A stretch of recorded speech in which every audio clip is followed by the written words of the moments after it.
বাংলাদেশ জাতীয়তাবাদী দল বিএনপির প্রয়াত চেয়ারপারসন বেগম খালেদা জিয়ার ৩টি আসনে কে হবেন দলের চূড়ান্ত প্রার্থী এমন জল্পনার অবসান ঘটালেন দলের স্থায়ী কমিটির সদস্য সালাউদ্দিন আহমেদ। রাজধানীর গুলশানে বিএনপি চেয়ারপারসনের রাজনৈতিক কার্যালয়ে সাংবাদিকদের মুখোমুখি হয়ে তিনি জানান, খালেদা জিয়ার বিকল্প হিসেবে যারা ইতিমধ্যে মনোনয়নপত্র জমা দিয়েছেন তারাই হচ্ছেন দলের প্রার্থী।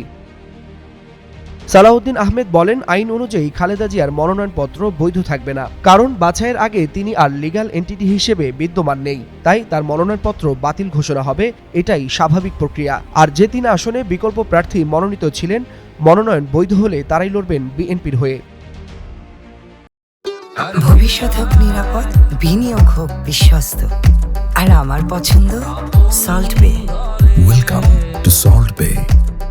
ফেনী ১, বগুড়া ৭ ও দিনাজপুর ৩ এই ৩ আসনে বেগম খালেদা জিয়ার হয়ে আগে থেকেই বিকল্প প্রার্থী নির্ধারণ করেছিল বিএনপি। ফেনীতে রফিকুল আলম মঞ্জু, বগুড়ায় মোর্শেদ আলম এবং দিনাজপুরে সৈয়দ জাহাঙ্গীর আলম। এখন তারাই হচ্ছেন দলের সম্ভাব্য প্রার্থী। ফলে দীর্ঘদিনের জল্পনা কল্পনার ইতি টেনে এই ৩ আসনে দলের চূড়ান্ত প্রার্থীর নাম স্পষ্ট করল বিএনপি। এ সময় দলের ভারপ্রাপ্ত চেয়ারম্যানের মানসিক দৃঢ়তার কথা উল্লেখ করে সালাউদ্দিন আহমেদ বলেন, শোকের মাঝেও তারেক রহমানকে রাজনৈতিক নেতৃত্বের দায়িত্ব পালনের মতো কঠিন সিদ্ধান্ত নিতে হবে।